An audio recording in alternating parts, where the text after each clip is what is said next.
सुबह की भागदौड़ में यदि झटपट नाश्ता बनाना हो तो ये नाश्ता एकदम परफेक्ट है। डोसा खाना वैसे तो सबको पसंद होता है, लेकिन डोसा का बैटर तैयार करना थोड़ा टाइम टेकिंग है, क्योंकि उसके बैटर को फर्मेंट करना पड़ता है।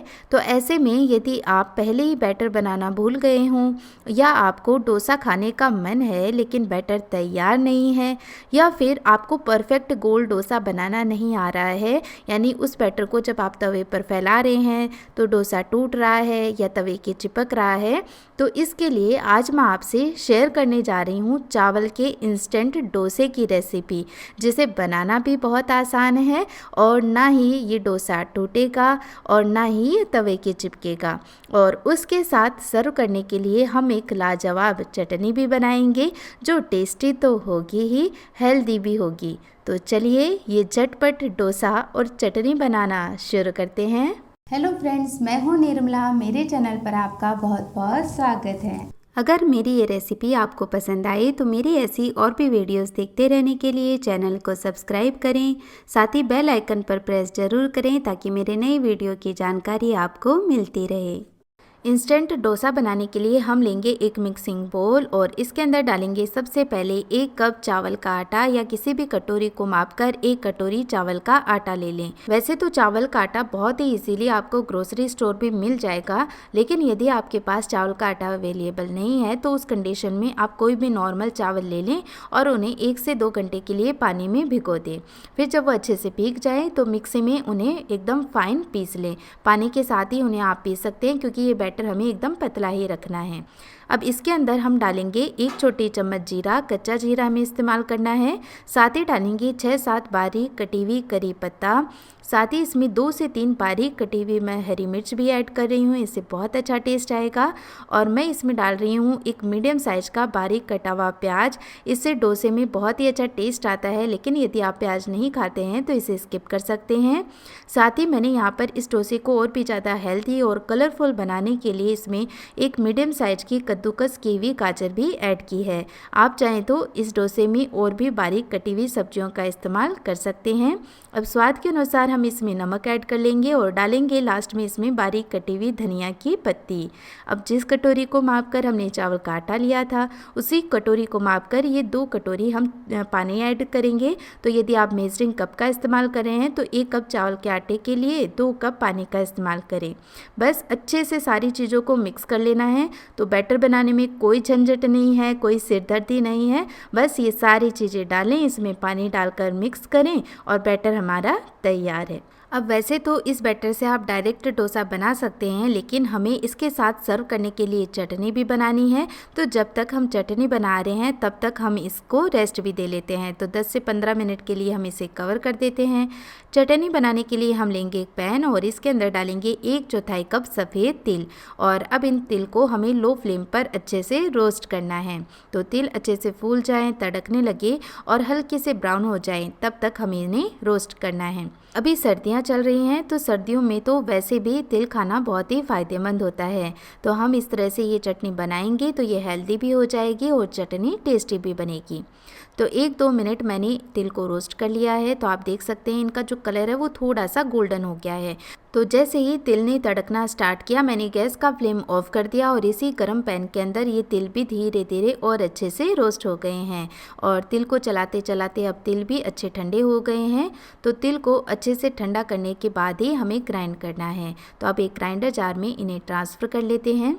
अब इस चटनी के टेस्ट को और भी बढ़ाने के लिए हम ग्राइंडर जार में तिल के साथ ही डालेंगे 1/4 कप मूंगफली। तो यहाँ पर मूंगफली को भी मैंने रोस्ट करके लिया है, छिलका इनका हटा लिया है।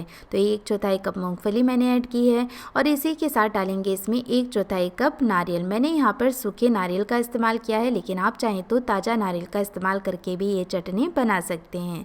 अब इसमें अपने तीखेपन के हिसाब से या फिर 1 से 2 कटी हुई हरी मिर्च भी ऐड कर लें, क्योंकि इसमें जो तीखापन आएगा आएगा वो हरी मिर्च से ही आएगा। 4 से 5 मैं इसमें लहसुन की कलियां भी ऐड कर रही हूँ, लेकिन यदि आप लहसुन नहीं खाते हैं तो इसकी जगह आप अदरक डाल सकते हैं।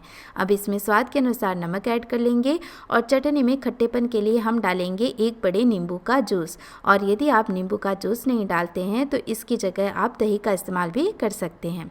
अब इन्हें ग्राइंड करने के लिए थोड़ा सा इसमें हम पानी डाल लेंगे और सारी चीज़ों को एकदम फाइन ग्राइंड कर लेंगे। बहुत ईजीली ये ग्राइंड हो जाएंगे। अब चटनी की कंसिस्टेंसी आपको किस तरह की पसंद है उसके अकॉर्डिंग इसमें पानी डालकर इन्हें ग्राइंड कर सकते हैं।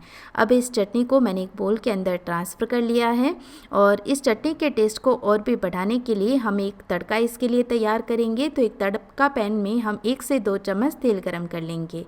अब जैसे ही तेल गरम हो जाएगा इसके अंदर सबसे पहले डालेंगे 1 छोटी चम्मच राई या फिर सरसों। तो मैं यहाँ पर 1 छोटी चम्मच सरसों का इस्तेमाल कर रही हूँ। सरसों के साथ ही मैं इसमें डाल रही हूँ 1 छोटी चम्मच जीरा।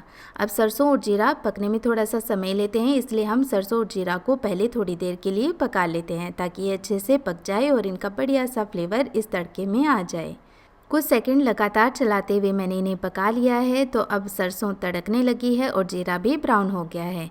तो अब मैं गैस का फ्लेम ऑफ कर दूंगी क्योंकि अब जो चीज़ें हम डालेंगे उसे बहुत ज़्यादा गर्म तेल की ज़रूरत नहीं है। तो मैं इसमें डाल रही हूँ 6 से 7 करी पत्ता, साथ ही डालेंगे 1/4 छोटा चम्मच हींग और 2 साबुत लाल मिर्च और कुछ देर के लिए इन्हें भी पका लेते हैं। तो इस गर्म तेल के अंदर ये चीज़ें बहुत ईजीली पक जाएंगी। तो ये हमारा बहुत ही टेम्पटिंग सा तड़का तैयार है और इस तड़के में से खुशबू भी बहुत अच्छी आ रही है। तो ये तड़का हम लगा देंगे फटाफट इस चटनी के ऊपर और चटनी के अंदर इस तड़के को अच्छे से मिक्स कर लेंगे।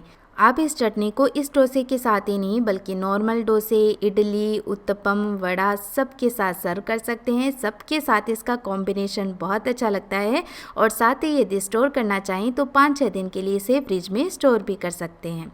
और इधर बैटर भी रेस्ट ले चुका है तो एक बार फिर इसे अच्छे से मिक्स कर लेंगे। तो बैटर देखिए एकदम रनी होना चाहिए, गाढ़ा बिल्कुल नहीं होना चाहिए। हो सकता है आपका चावल का आटा ज़्यादा मात्रा में पानी अब्जॉर्ब करे तो उस कंडीशन में आप पानी की मात्रा भी बढ़ा सकते हैं। तो जब वो डोसा बनाएं तब आपको पता चल जाएगा कि इसमें कितने पानी की ज़रूरत है। तो एक बार अच्छे से मैंने मिक्स कर लिया है। डोसा बनाने के लिए यहाँ पर मैंने एक नॉन स्टिक तवा लिया है और इसे तेल से ग्रीस कर लिया है। तो बहुत ही ईजीली इससे जो डोसा है वो तवे से निकल आता है। जब आप बैटर तवे पर डालें तो एक बार फिर अच्छे से बैटर को मिक्स कर लें क्योंकि चावल का आटा नीचे तले में बैठने लगता है। और बस इस तरह 2 से 2.5 कलची मैंने बैटर की इस तवे पर फैला दी है और बहुत ज़्यादा मोटा इसे नहीं फैलाना है, इसे एकदम पतला और जालीदार ही रखना है। मीडियम फ्लेम पर हम इसे पका लेंगे। तो जैसे ही ये पक जाएगा तो साइड में से कॉर्नर हैं वो अपने आप ही छूटने लगेंगे। तो इस तरह एक पलटे की सहायता से पहले हमें इन कॉर्नर्स को स्क्रैप करना है और फिर बहुत ही सावधानी से, बहुत ही इजीली ये उठ जाता है, कोई दिक्कत नहीं है। इस तरह देखिए पलटे की सहायता से नीचे से इस डोसे को इस तरह से उठा लें तो बिल्कुल भी ये डोसा फटेगा नहीं, बहुत ही इजीली तवे पे से निकल जाएगा। और ये डोसा है वो हेल्दी भी है क्योंकि हमने इसमें गाजर का इस्तेमाल भी किया है और गाजर का इस्तेमाल करने से ये डोसा बहुत ही अच्छा कलरफुल भी लग रहा है। और ये देखिए डोसा कितनी आसानी से तवे पे से निकल आया है और इसे मैंने ऐसे फोल्ड कर लिया है। बहुत ही कुरकुरा डोसा बना है और यदि आप इसे और भी ज़्यादा क्रिस्पी करना चाहते हैं तो इसे ज़्यादा देर के लिए पका लें तो ये और भी ज़्यादा क्रिस्पी हो जाएगा। तो ये एक डोसा हमारा 2 से 3 मिनट में बनकर के तैयार है। और दूसरा डोसा बनाने से पहले तवे को फिर से तेल से ग्रीस कर लें, गैस का फ्लेम मीडियम रखें और बैटर को एक बार फिर से चला दें। तो क्योंकि चावल का आटा नीचे बैठ जाता है तो जब भी डोसा बनाएं एक बार फिर बैटर को चला लें और बस इस तरह 2 से 2.5 कलची बैटर का तवे पर फैला देंगे।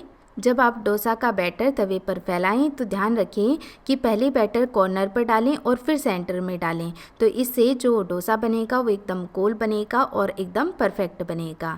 और देखिए 2 से 3 मिनट में ये डोसा भी पक कर के तैयार हो गया है और बहुत ही सावधानी से मैंने इसे ऐसे पलटे की सहायता से निकाल लिया है। तो बस पलटे को डोसे के इस तरह नीचे लगाते हुए निकाल लें डोसे को, बहुत ही इजीली ये निकल जाता है। परफेक्ट टेक्सचर, परफेक्ट जाली के साथ ये हमारा चावल का इंस्टेंट डोसा बनकर के तैयार है। तो है ना इस डोसे को बनाना कितना ज़्यादा आसान।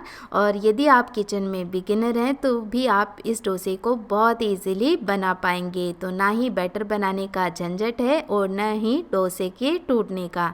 तो बस इसी तरह से हम सारे डोसे बना करके तैयार कर लेंगे। और देखिए कितनी बढ़िया जाली बन करके तैयार हुई है और बहुत ही अच्छा क्रिस्पी डोसा बन करके तैयार हुआ है। तो तैयार की गई चटनी के साथ हम इस डोसे को सर्व करेंगे, बहुत ही ज़्यादा टेस्टी लगेगा। तो फ्रेंड्स मैं आपसे रिक्वेस्ट करती हूँ आप भी एक बार इस तरीके से ये चावल का डोसा बनाएं, आपको बहुत पसंद आएगा। तो आप भी ये डोसा बनाएं और अपना समय बचाएं। फ्रेंड्स कैसी लगी आज की ये रेसिपी मुझे कमेंट करके ज़रूर बताना। वीडियो पसंद आया है तो इसे लाइक करना, अपने चैनल को सब्सक्राइब करना भी मत भूलना। मिलते हैं एक और नई वीडियो के साथ, तब तक के लिए बाय बाय।